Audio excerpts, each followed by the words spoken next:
Este video es realizado por los estudiantes de la Universidad Andina del Cusco, de la Facultad de Ingeniería y Arquitectura, de la carrera profesional de Ingeniería Ambiental.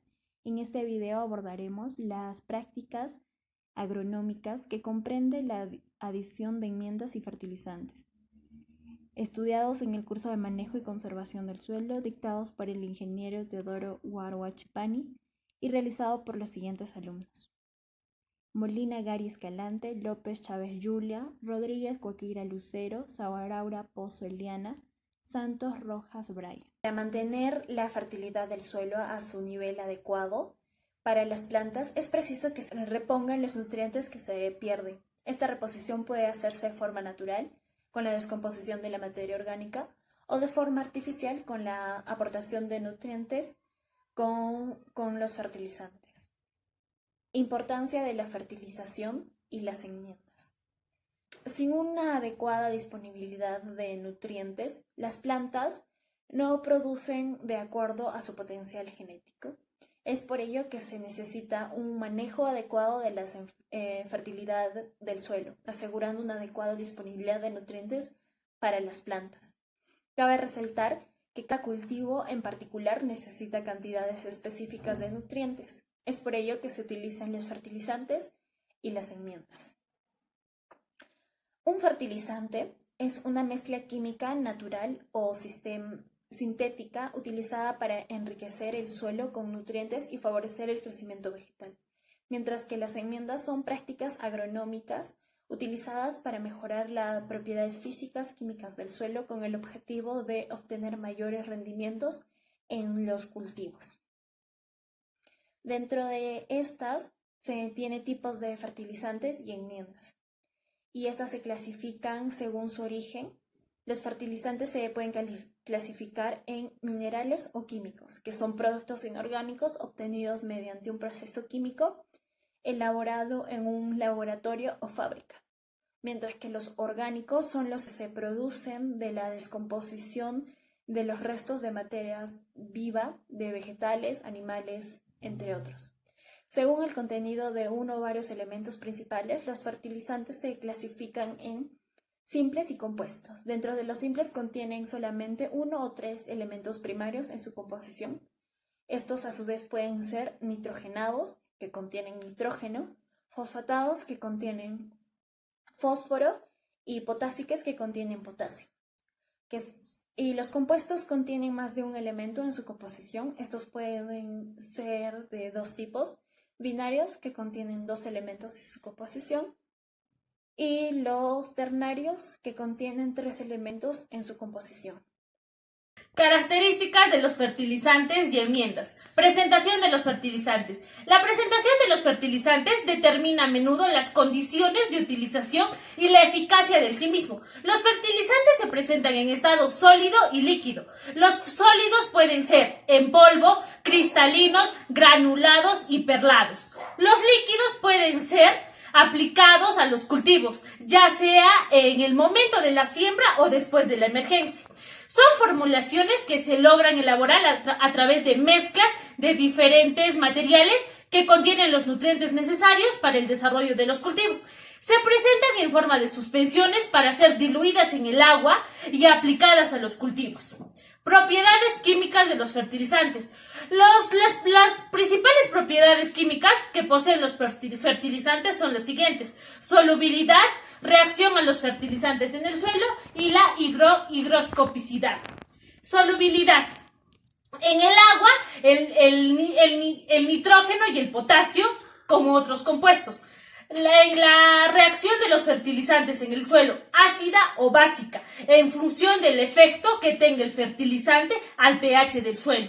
La higroscopicidad es la propiedad de un fertilizante de absorber la humedad del ambiente y se mide con el valor de la humedad relativa a partir del cual el fertilizante empieza a absorber el agua. En general, la higroscopicidad es proporcional a la solubilidad del fertilizante. Enmiendas en el suelo. Acondicionadores. Son materiales capaces de provocar cambios en ciertas propiedades o características del suelo. A continuación mostraremos las principales. mejoradores de condiciones físicas y biológicas. Los productos orgánicos, como son los residuos vegetales, el estiércol o el compost, si son utilizados en grandes cantidades, mejoran las condiciones de la estructura del suelo, porosidad y almacenamiento del agua, entre otras, y son también considerados acondicionadores del suelo. Otro tenemos que son los correctores de acidez. Reducen el agua del suelo, liberando aniones básicos, lo que provoca el aumento del pH, reducción de la acidez. Como consecuencia de ello, aumenta la conductividad eléctrica y tiende a mejorar la estructura del suelo, así como mejorar la disponibilidad de la mayoría de los nutrientes, los materiales utilizados para corregir condiciones de pH.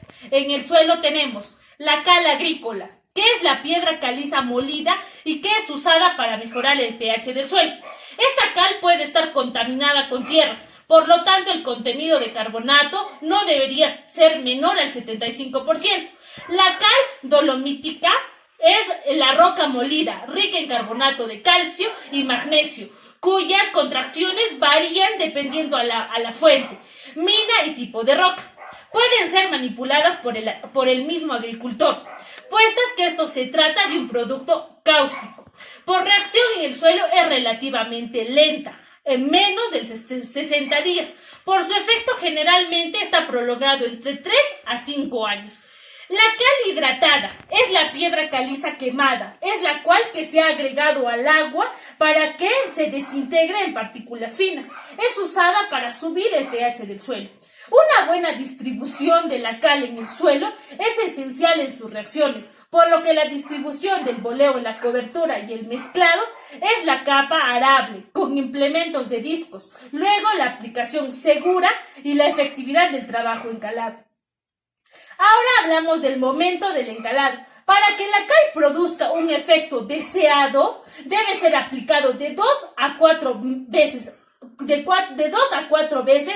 en el establecimiento del cultivo, según la solubilidad del producto utilizado. Durante el primer año, la aplicación, la reacción es progresivamente rápida. Conforme al tiempo que pasa, la reacción disminuye. Generalmente, el pH más alto resulta del encalado se alcanza entre el segundo y el tercer año de la aplicación. Abonos orgánicos. Estos tienen propiedades que ejercen determinados efectos sobre el suelo, que hacen aumentar la fertilidad de este. Actúan sobre 3 tipos de propiedades. Propiedades físicas. Por su color oscuro, el abono orgánico absorbe más la radiación solar, donde el suelo adquiere más temperatura y los nutrientes se pueden absorber con mayor facilidad. Mejora la estructura y la textura del suelo, haciéndolos más ligeros a los suelos arcillosos y más compactos a los arenosos. También mejoran la permeabilidad del suelo y disminuyen la erosión del suelo, tanto hídrica como eólica.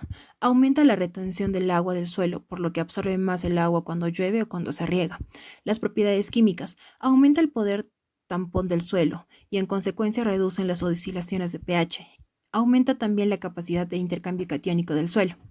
Las propiedades biológicas. Estas favorecen en la aireación y oxigenación del suelo, por lo que hay una mayor actividad radicular. Constituyen una fuente de energía para los microorganismos. Los tipos de abono orgánico. El estiércol es el nombre que se le da a los excrementos de animales y son utilizados para fertilizar los cultivos.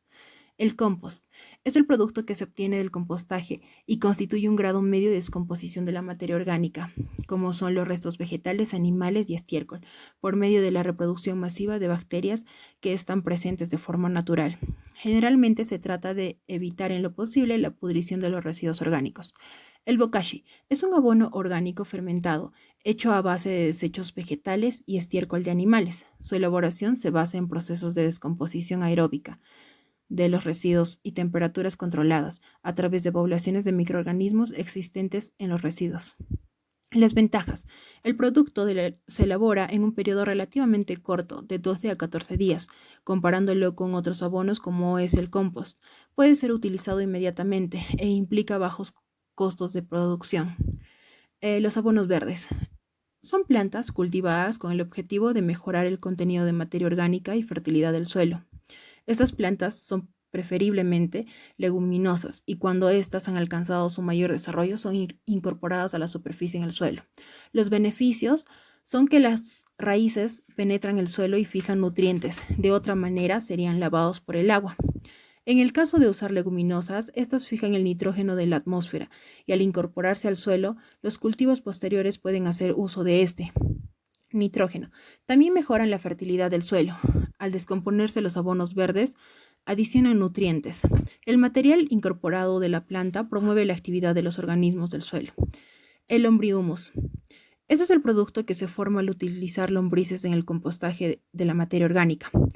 Y tiene algunas características o ventajas, como son la capacidad de retención en el agua, mejora la estructura del suelo, actúa como cemento de unión entre las partículas, hay un mayor intercambio gaseoso, una mayor actividad de microorganismos en el suelo. Cálculo de dosis de fertilizantes y enmiendas. Para estimar las necesidades de fertilizantes de un cultivo en particular, primeramente es necesario conocer los siguientes pasos. Uno de ellos sería primero conocer el nivel de nutrientes que van a ser disponibles en el suelo, ¿no? Y esto a su vez tienen que ser verificados mediante un proceso de muestreo y un previo análisis. El segundo de los pasos sería conocer el comportamiento de los cultivos anteriores. Primero tenemos que hacer una observación, un previo estudio sobre qué fueron plantados en los anteriores cultivos, para así saber qué cultivos o nutrientes son requeridos para la siembra. El tercero sería el cultivo o variedad a ser sembrada. Acá debemos de conocer o cambiar la siembra en ciertos tiempos o periodos de tiempo, ¿no? El cuarto sería, y como último, sería el sistema de manejo y expectativa de producción. Para estimar la cantidad de fertilizantes es necesario aplicar y hacer un uso como se va a mostrar en la siguiente tabla, ¿no? Por ejemplo, como vemos en la siguiente tabla, ¿qué acciones debemos de tomar respecto a la aplicación de fertilizantes de acuerdo al nivel de nutrientes en el suelo, ¿no?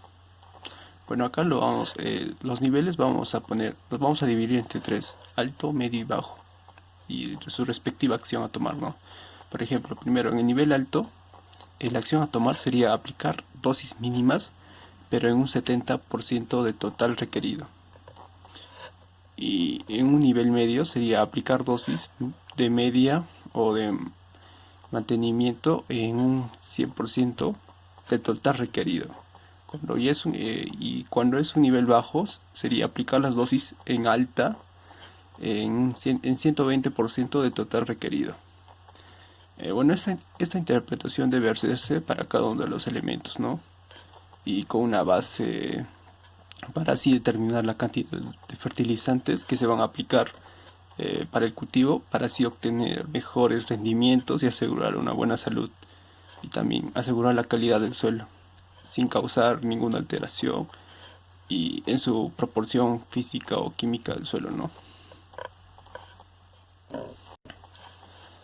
Una vez que se interprete el análisis del suelo y se ha establecido la acción a tomar en cada uno de los nutrientes, también es importante establecer las dosis de fertilización de acuerdo a los requerimientos de los cultivos. Por ejemplo, en el siguiente cuadro que se puede apreciar, acá se nos muestra requerimientos nutricionales para tres tipos de cultivos de interés económico, ¿no? Por ejemplo, tenemos el cultivo del maíz, del frijol y del sorgo. Para estos tres tipos de cultivos, sus nutrientes requeridos tienen que ser expresados en libras y por la cantidad o muestra, ¿no? En este caso sería las manzanas, sería libras por manzanas. Por ejemplo, y aquí cuando ya se ha logrado establecer la cantidad de nutrientes que el cultivo necesita de acuerdo a sus requerimientos y el contenido en el suelo, ¿no? Se debe de calcular la cantidad de fertilizante que se va a aplicar, ¿no? Para ello, esto va a ser necesario conocer la concentración de nutrientes, tanto en fórmulas de fertilizantes comercialmente más conocidas como lo usan actualmente. como se muestra en la siguiente imagen, ¿no? Un contenido de nutrientes en los fertilizantes más comunes, más usados en el mercado. Por ejemplo, tenemos el fertilizante de la urea, del cloruro de potasio y entre otros, ¿no? Acá se va a dar que se llama su concentración, que se da en porcientos de los nutrientes, ¿no? Bueno, para hacerle más detallado y más entendible, acá vamos a aplicar una dosis de fertilizantes requeridas, ¿no? Por ejemplo, para determinar las dosis de fertilizantes que el cultivo necesita, primero se tiene que dividir la cantidad de nutriente requerido entre la concentración de nutrientes que el fertilizante tiene, ¿no? Por ejemplo, para un cultivo de maíz se determinó que la necesidad de nitrógeno es de 180 libras por manzana. Para cubrir este requerimiento se utilizará la urea, en la cual tiene una concentración del 46% de nitrógeno. Esto quiere decir que en un saco de 100 libras, 46 de ellos son nitrógeno, ¿no? Para ser más específico. Y el resto es material inerte. Bueno, para ello usaremos una fórmula simple, ¿no? Para calcular la cantidad de urea, ¿no? En este caso usaremos la regla de 3 simple, como se logra ver en la imagen. Y después ya de usar y calcular todo esto, nos va a dar un resultado de 391 libras de urea, que esto va a ser un equivalente de 4 quintales de urea por manzana, ¿no? Para cubrir los requerimientos de nitrógeno. Para ser más específicos y detallados en la respuesta sería la siguiente. La regla de 3 da como resultado 391 libras de urea, ¿no? Esta cantidad se divide para las 100 libras que posee un quintal. Y esto a su vez va a obtener los quintales por manzana de urea a aplicar. En este caso se deberán aplicar 3.91 quintales de urea por manzana. Y esto se puede redondear en 4 quintales de urea por manzana. Eso sería todo. De los fertilizantes es un componente esencial de las buenas prácticas agrícolas. La absorción de los nutrientes depende de la variedad de cultivo, la fecha de siembra, la rotación de cultivos, las condiciones del suelo y del medio ambiente. El productor establece la cantidad y el momento adecuado para la fertilización, de manera que las plantas usen los nutrientes de la mejor manera posible para un aprovechamiento óptimo del cultivo y un potencial mínimo de contaminación al medio ambiente. El agricultor debe suministrar los nutrientes en el momento preciso en el que el cultivo los necesita. Formas de aplicación de los fertilizantes. El boleo consiste en distribuir uniformemente los fertilizantes sobre la superficie del suelo antes de la siembra. Aplicación en bandas. El fertilizante es concentrado en partes específicas del suelo durante la siembra, que puede ser en bandas o en franjas debajo de la superficie del suelo, al lado o debajo de la semilla. Aplicación por el sistema de riego. Consiste en diluir los fertilizantes, aplicarlos a través de un sistema de riego, y esto permite que las plantas puedan absorber de manera inmediata los nutrientes aplicados. Abonos foliares. La fertilización foliar, que es el nutriente a través de sus hojas, se utiliza como un complemento a la fertilización del suelo. Bajo ese sistema de nutrición, la hoja juega un papel importante en el aprovechamiento de los nutrientes. Los factores que influyen en la fertilización foliar pueden clasificarse en 3 grupos. Los factores que corresponden a la planta, los factores ambientales, la formulación de fertilizante foliar.